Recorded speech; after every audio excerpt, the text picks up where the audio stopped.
모파상 단편선 첫눈. 크루아제트의 긴 산책길은 푸른 바닷가를 따라 둥글게 뻗었다. 저 멀리 오른쪽엔 에스테렐 산맥이 바다로 쑥 빠져나왔다.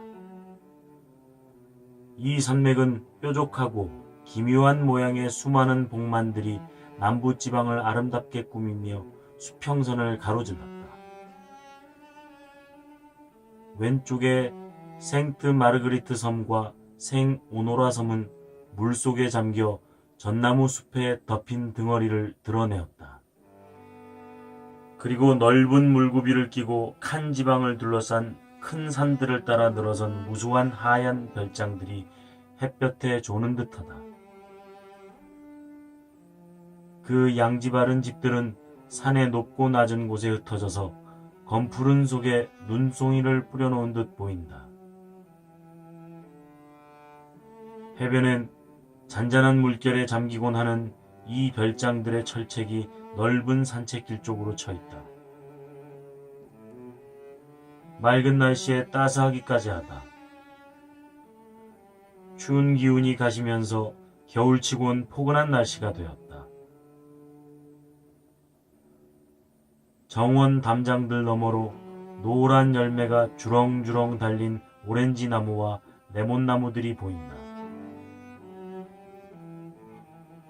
아낙네들은 굴렁쇠를 굴리는 아이들과 함께 모래길 위를 한가롭게 거닐기도 하고 사내들과 짓거리기도 하면서 지나간다. 한 젊은 여인이 크루아제트를 향해 문이 난 조그마하고 아담한 집에서 조금 전에 나왔다. 그녀는 산책하는 사람들을 바라보며 잠깐 서 있다가 웃음 띤 얼굴로 지척거리며 바다를 마주보고 놓인 빈 의자 쪽으로 간다.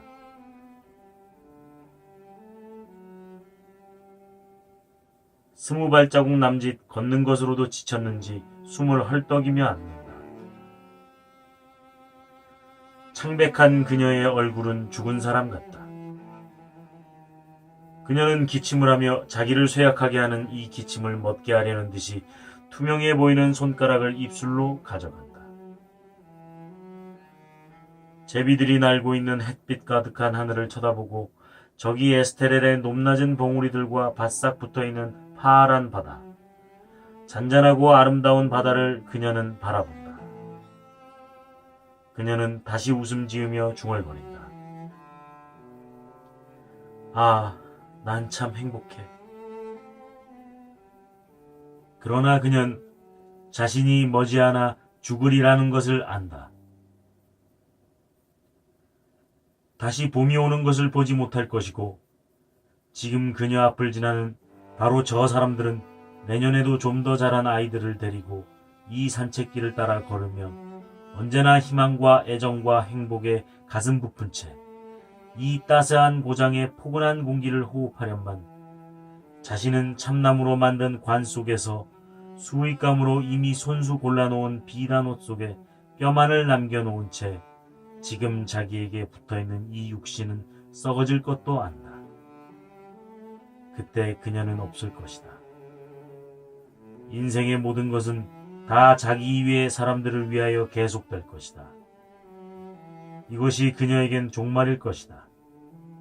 영원한 종말일 것이다.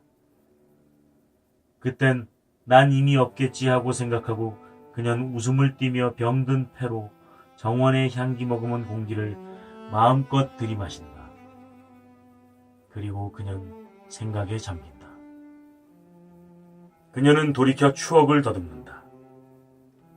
노르망디의 한 점잖은 남자와 결혼한 지 언 4년이다. 그는 어깨가 넓고 깊지 않은 기지와 유쾌한 유머를 가진 혈색 좋고 수염을 기른 힘센 청년이었다. 그들은 그녀로선 알지도 못했던 재산 문제 때문에 결혼하게 되었다. 그녀는 마음 같아선 거절하고 싶었다. 그러나 부모의 뜻에 거역하지 않으려고 고개를 한 번 끄덕여 수락하고 말았다. 파리 태생으로 명랑하고 행복하게 살던 그녀였다. 그녀의 남편은 노르망디의 자기 성관으로 그녀를 데려갔다. 이 성관은 커다란 고목에 쌓인 넓은 석조 건물이었다. 전나무들이 하늘을 찌를 듯 솟아있어 밖을 내다볼 수 없었다. 오른편에 있는 길로 멀리 떨어진 농가까지 거침없이 뻗은 들판이 보였다. 지름길 하나가 철책 앞을 지나 3km나 떨어진 한 길까지 닿아 있었다. 아, 온갖 지난 일들이 그녀의 머리에 떠오른다. 거기에 도착하던 일이며 새로운 집에서의 첫날이며 그 뒤로 외로웠던 생활이며 모든 것이 생각난다. 그년 마차에서 내리면서 오래된 건물을 바라보고 웃으며 이렇게 말했다. 상쾌한 기분이 나진 않네요. 그러자 남편이 웃으며 대답했다. 그러면 어때? 익숙해질걸? 앞으로 알게 되겠지만 난 이 집에서 결코 지루해 본 적이 없다오. 그날 그들은 서로 포옹하면서 시간을 보냈다. 그래서 그년 그 하루가 너무 길다는 생각이 들지 않았다. 그 이튿날도 그렇게 보냈다. 참말이지 그 주일은 애무 속에 지나버렸다. 그 다음부터 그년 집안 가꾸기에 골몰했다. 여기에 한 달이 걸렸다. 하찮은 일들에 열중하면서 하루하루가 지나갔다. 그년 살림에서 사소한 일의 가치와 중요성을 배워갔다. 철따라 몇 푼 더하기도 하고 덜하기도 하는 달걀 값에도 관심을 가지게 되었다. 여름이었다. 그년 곡식 거두는 것을 보러 들러 나갔다. 햇빛의 즐거움으로 그녀의 마음도 즐거웠다. 가을이 되었다. 남편이 사냥을 다니기 시작했다. 그는 아침이면 2마리의 메도로와 미르샤를 데리고 나갔다. 그러면 그년 남편 앙리가 없다고 언짢아 하지도 않고 혼자 남아있었다. 그년 그를 퍽 아껴주었으나 그를 보고 싶어 하진 않았다. 그가 돌아오면 그녀의 애정은 개들이 다 차지했다. 그년 어머니 같은 자애를 가지고 저녁마다 개들을 보살피고 한없이 쓰다듬어주고 자기 남편에겐 그래 볼 생각조차 못했던 수많은 어여쁜 애칭을 붙여주었다. 남편은 그녀에게 언제나 자기 사냥 이야기를 들려주었다. 전에 자고새를 보았던 곳을 표시해두었다거나 조제프 르당튜의 클로버 밭에서 산토끼를 전혀 찾아볼 수 없으니 놀라운 일이라는 등의 이야기였다. 때론 아브레 르샤펠리에 씨가 하는 짓에 분개하기도 했다. 르샤펠리에 씨가 남편 앙리 드 파르빌이 손수 세워놓은 사냥 미끼를 떼어가려고 경계 주변을 끊임없이 엿본다는 것이다. 그녀가 대답했다. 그래요. 아무리 생각해봐도 그건 나쁜 짓이에요, 정말. 겨울이 왔다. 노르망디의 겨울은 춥고 비가 많이 내린다. 그칠 줄 모르는 소나기가 가파른 큰 지붕의 기와장들 위에 하늘을 향해 우뚝 선 물기둥같이 내리퍼부었다. 길은 진창이 되고 들판도 온통 진흙투성이가 되었다. 그리고 쏟아지는 빗소리 말고 아무 소리도 들리지 않았다. 또 빙빙 돌며 날아다니다 구름같이 퍼지는 까마귀떼가 밭에서 어울려 싸우다 날아가 버리는 것 말곤 아무런 움직임도 보이지 않았다. 4시쯤이면 날아드는 검은 까마귀떼는 시끄럽게 소리 지르면서 성 왼쪽에 있는 커다란 밤나무들 속에 와서 앉곤 했다. 1시간 가까이 이 가지 끝에서 저 가지 끝으로 푸득푸득하며 서로 싸우는 듯도 하고 까욱까욱 울기도 하면서 잿빛 가지 위로 시커멓게 날아다녔다. 그년 가슴을 죄며 쓸쓸한 대지 위에 어둠이 깃들 때의 그 무시무시한 우울에 빠져 저녁마다 그 모습을 바라보았다. 그러다가 그년 등불을 가져오라고 종을 쳤다. 그러곤 불 가까이로 갔다. 그년 습기가 밴 이 커다란 방들이 덮여지질 않아 자꾸만 장작을 지피곤 했다. 온종일 그년 객실에서도 식당에서도 침실에서도 춥기만 했다. 뼛속까지 추운 것 같이 여겨졌다. 남편은 저녁을 먹으러나 겨우 들어올 뿐이었다. 왜냐하면 늘 사냥질 아니면 밭갈이, 씨 뿌리기 등 온갖 시골 일에 바쁘기 때문이었다. 그는 즐거운 표정으로 흙투성이가 되어 돌아와선 손을 비비며 큰 소리로 말했다. 날씨 참 되먹지 않았어. 또는 불이 있으니 좋군 하거나 때론 이런 말을 묻기도 했다. 오늘은 뭘 했소? 기분 좋소? 그는 행복했다. 모험 없고 평온하고 단조로운 이 생활 외에 다른 것은 꿈도 꾸지 않으며 아무런 욕심 없이 잘 지냈다.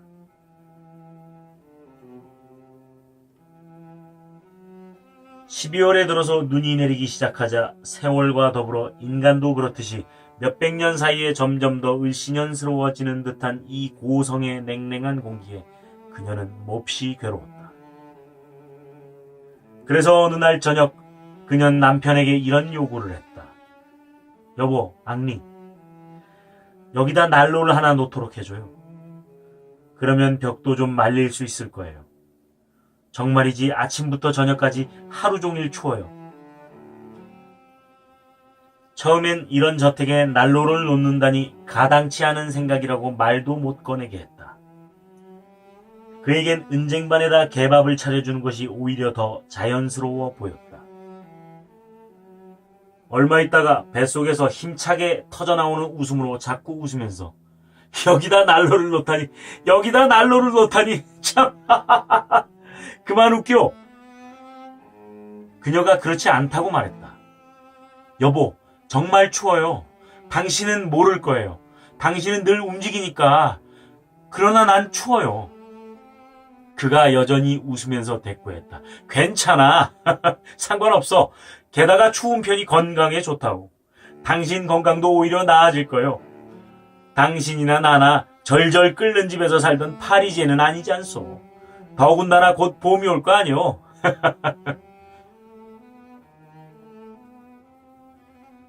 정월 초순께 커다란 불행이 그녀에게 닥쳐왔다.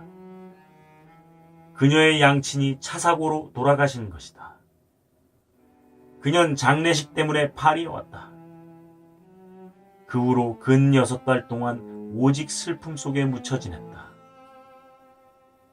날씨가 따스해지자 그녀는 그런 슬픔에서 벗어난 듯 조금 나아지기도 했다. 그러나 가을이 되도록 그녀는 비탄 속에서 살았다. 추위가 또 닥쳐오자 그녀는 다시금 우울한 앞날을 대면하게 되었다. 어떻게 해야 할 것인가? 속수무책일 뿐이었다. 이제부터 그녀에게 무슨 변화라도 일어날 것인가? 아무런 기미도 없었다. 어떤 기대가, 어떤 희망이 그녀의 마음을 소생시킬 수 있을 것인가? 그럴 만한 것도 없었다. 그녀를 진찰한 어느 의사는 그녀가 결코 아이를 가질 수 없을 것이라고 단정적으로 말했다. 다른 해보다도 더욱 살을 애는 듯한 매서운 추위에 그녀는 계속 시달렸다. 떨리는 손을 붉게 타오르는 불에 쬐었다. 훨훨 타오르는 불 곁에서 얼굴이 벌겋게 되었다. 그래도 싸늘한 냉기가 뼛속까지 스며들고 살과 옷 사이를 파고들었다. 그래서 그녀는 전신을 떨었다. 밀어닥치는 찬바람, 극성 맞고 험상궂고 악착스러운 원수 같은 찬 기운이 온 집안에 꽉 차 있었다. 그녀는 항상 그 찬바람에 부닥쳤고 그러노라면 그녀의 얼굴, 손 또는 목덜미에 그 찬바람은 쉬지 않고 그 숨결을 불어냈다. 그녀가 다시 난로 이야기를 꺼냈다. 그러나 남편은 마치 그녀가 터무니없는 것을 요구한다는 듯이 듣고 넘겨버렸다. 난로를 놓는다는 것은 파르빌, 그에게는 성경의 보석을 발견하는 것만큼이나 전혀 있을 수 없는 일같이 보였다. 볼 일이 있어 루앙에 갔던 그는 구리로 만든 예쁜 열기구를 하나 사다가 휴대용 난로야 하고 웃으면서 아내에게 주었다. 그러고서 그것이면 이제 그녀의 추위를 막기에 충분하다고 생각했다. 섣달 금음께가 되자 그년 이대로 더는 살 수 없을 것 같았다. 그래서 어느 날 저녁 식사를 하면서 그녀는 조심스럽게 이런 제의를 했다. 여보, 봄이 되기 전에 파리에 가서 한두 주일 지내지 않겠어요? 남편은 어리둥절했다. 뭐 파리? 파리에 가서 뭐 때문에 그래? 별소리를 다 하는구려. 안 돼. 자기 집이 제일 좋은 법이야. 당신은 때로 이상한 생각도 다 하오. 그녀는 말을 더듬으면서 그러면 우리도 좀 기분 전환이 될 텐데 했다. 그러나 그는 이해해주지 않았다.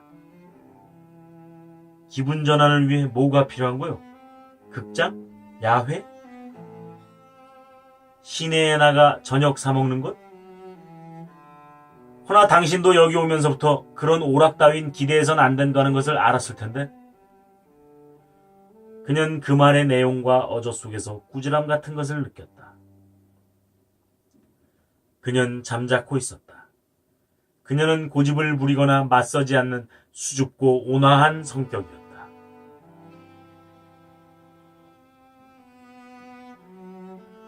어느 날 저녁 그녀가 나무들 둘레를 빙빙 떠도는 까마귀 떼를 바라보았다. 그때 그러지 않으려 했으나 저절로 눈물이 고였다. 그녀의 남편이 들어왔다. 그는 매우 놀란 표정으로 물었다. 무슨 일 있어? 그녀의 남편은 더할 수 없이 행복했다. 이 밖의 생활을 꿈꾸어 본다거나 다른 즐거움을 생각해 본 적이 결코 없었다. 그는 이 황량한 고장에서 태어나 여기서 자랐다. 그는 정신적으로나 육체적으로나 아무 고통 없이 자기 집에서 살아왔다. 다른 사람들이 어떤 사건 같은 것이 일어나기를 바란다거나 변화 있는 기쁨을 느끼고 싶어하는 것이 그에겐 이해가 되지 않았다. 또 1년 내내 같은 곳에서 사는 것이 자연스럽지 못하다는 생각을 그는 전혀 이해할 수 없었다. 봄에는 봄대로, 여름에는 여름대로, 가을에는 가을에 어울리게, 겨울엔 겨울에 맞게, 새로운 고장에서 새로운 즐거움을 즐기는 사람이 많다는 것도 모르는 것 같았다. 그는 대답을 할 수가 없었다. 그래서 애써 눈물만 닦았다. 그는 말을 더듬으며 어찌할 바를 몰랐다.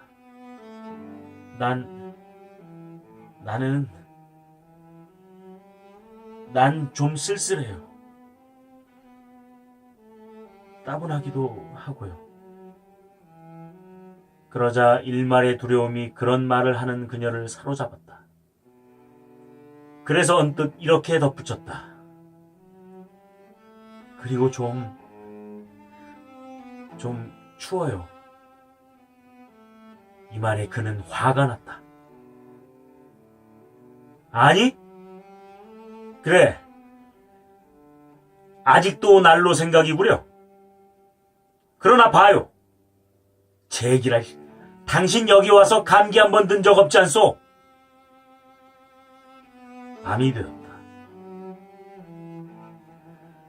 그는 자기 방으로 올라갔다. 왜냐하면 그녀가 방을 따로 쓰자고 주장했기 때문이다.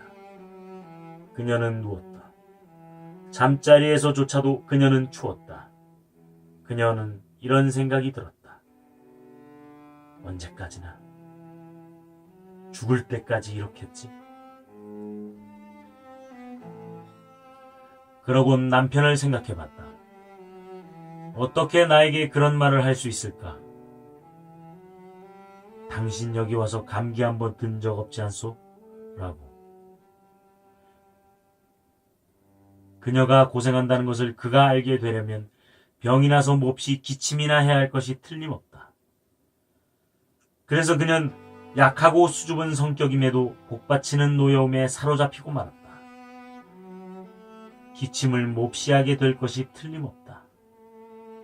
그제서야 아마도 남편이 그녀를 측은하게 여길 것이다.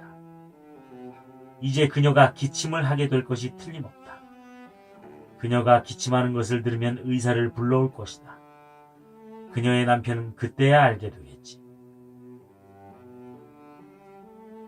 그녀는 종아리를 드러내놓은 채 맨발로 일어났다. 그리고 어린애 같은 생각이 떠올라 웃음지었다. 기어이 난로를 놓고 말겠어. 결국 그렇게 될걸? 난로를 하나 놓아야겠다는 결심을 그가 하도록 나는 기침을 해야겠다. 그러곤 그녀는 거의 다 벗은 채 의자에 앉았다. 그렇게 1시간, 2시간을 기다렸다. 그녀는 추위에 떨었다. 그러나 감기에 걸리진 않았다.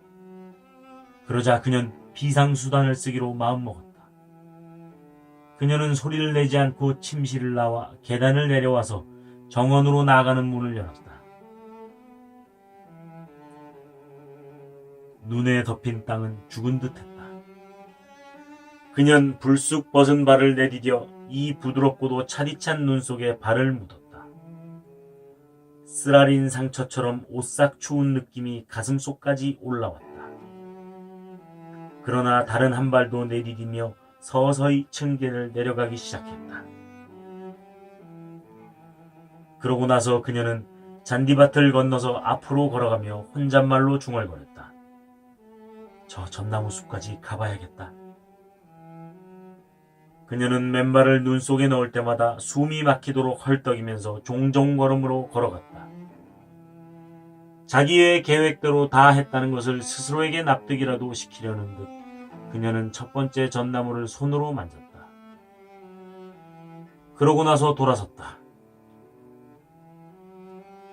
하도 기운이 빠지고 전신이 마비된 것 같이 여겨져서 그녀는 2-3번은 넘어지는 줄 알았다. 그러고도 집 안으로 들어오기 전에 그녀는 또 그 차가운 눈 위에 앉았다. 심지어 눈을 뭉쳐 가슴에 문지르기도 했다. 그 다음에 그녀는 들어와 자리에 누웠다.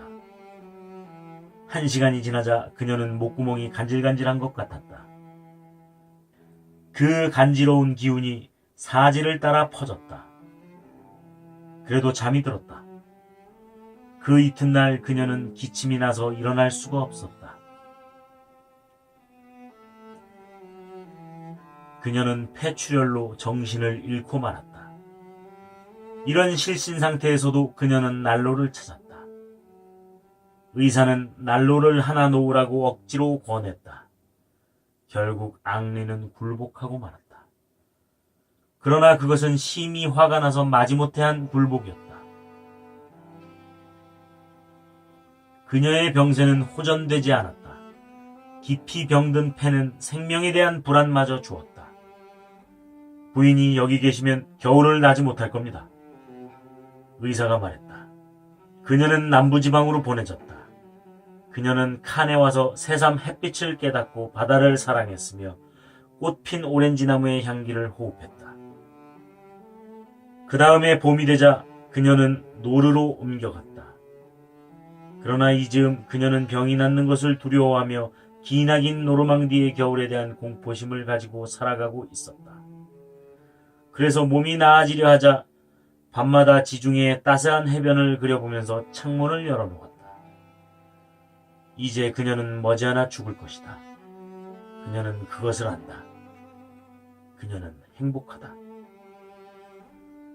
그녀는 평소 거들떠보지도 않던 신문 한 장을 펴고 파리의 첫눈 내리다란 제목을 읽는다. 그러면서 몸을 떨고는 그 다음에 미소를 짓는다. 그녀는 저 멀리 석양의 장밋빛으로 물든 에스테렐 산맥을 바라본다. 그리고 넓고 푸른 하늘, 아주 푸른 하늘을, 또 망망한 푸른 바다, 파란 바다를 바라보며 일어선다. 그러고는 너무 늦도록 밖에 있어서 좀 추웠기 때문에 기침을 하느라고 멈췄다가는 느린 걸음으로 집으로 들어온다. 그녀는 남편에게 온 편지를 보고 여전히 웃음을 띤 채 그것을 펴서 읽고 있다. 사랑하는 당신에게, 나는 당신의 몸이 좋아지기를, 그리고 당신이 우리의 아름다운 고장을 너무 그리워하지 않기를 바라오. 여기는 며칠 전부터 눈이 오려고 어지간히 쌀쌀하오. 나는 그때가 몹시 기다렸지요. 그리고 내가 당신의 저주받은 난로를 피우지 않고도 잘 지내리라는 것을 당신은 알겠지. 그녀는 자기가 난로를 가져보았다는 그 생각에 못내 행복해하며 편지 읽는 것을 중단한다. 편지를 든 오른손이 무릎 위로 서서히 떨어지고 가슴을 애는 듯한 끈덕진 기침을 가라앉히려는 듯이 왼손을 입으로 가져간다. 모파상 단편선 첫눈.